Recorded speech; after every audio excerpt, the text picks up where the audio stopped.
નમસ્કાર દર્શક મિત્રો, સત્યમેવ જયતે લાઈવ ન્યૂઝમાં આપ સૌનું હાર્દિક સ્વાગત છે। વડોદરા મહાનગરપાલિકા દ્વારા સ્મશાનના ખાનગીકરણ કરતા જ પ્રથમ દિવસે અંતિમ સંસ્કાર માટે વપરાતા છાણા અને લાકડાની અછત પડતા બૂમો ઉઠી।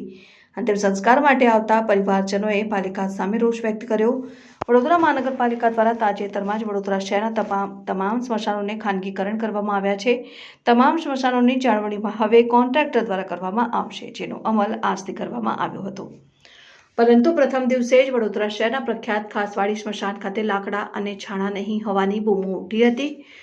અંતિમ સંસ્કાર માટે આવતા પરિવારજનોને ખૂબ તકલીફ પડી હતી, જેથી સામાજિક કાર્યકર્તાઓ પણ ખાસવાડી સ્મશાન ખાતે દોડી આવ્યા। સામાજિક કાર્યકર્તાએ જણાવ્યું કે વડોદરા મહાનગરપાલિકાના અધિકારીઓ તેમજ ચૂંટાયેલા પક્ષ દ્વારા વડોદરા મહાનગરપાલિકાની તિજોરી ખાલી કરવાનું કારસ્તાન રચ્યું છે, જેનું ઉત્તમ ઉદાહરણ અહીં જોવા મળ્યું હતું અને વડોદરા મહાનગરપાલિકા પોતે સ્વયં સંચાલિત કરે તેવી માંગ કરી હતી। તો બીજી બાજુ અંતિમ સંસ્કારમાં આવતા પરિવારજનોએ પણ પાલિકા સામે રોષ ઠાલવ્યો હતો। સાથે પહેલા જલારામ સેવા ટ્રસ્ટ આ સેવા આપતો હતો અને સારી સેવા આપી રહ્યું હતું, પરંતુ આ પાલિકા દ્વારા પોતાનો રોટલો શેકવા માટે કોન્ટ્રાક્ટર મિલીભગતના કારણે આ પરિસ્થિતિ ઊભી થઈ છે। સરકાર વડોદરા મહાનગરપાલિકા માટે ગંભીર વિષય બન્યો છે અને પાલિકા મોતનો મલાજો પણ નથી જાળવી શકી।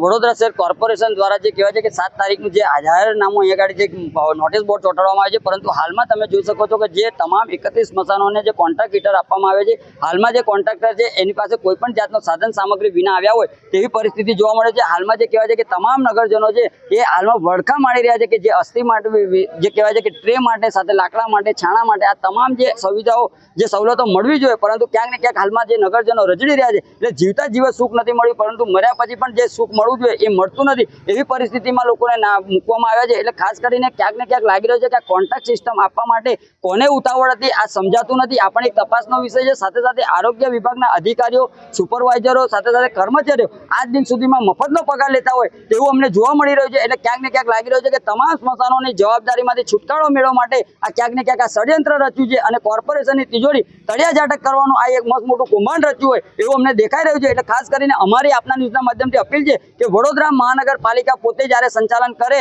અને તમામ કર્મચારીઓ જે કહેવાય છે કે જે લોકો બેરોજગાર છે આ લોકોને નોકરીઓ મળે એ રીતની કોઈક ને કંઈક કાર્યવાહી કરવી જોઈએ અને આ રીતની કામગીરી થવી જોઈએ તેવી અમારી ખાસ માંગણી છે।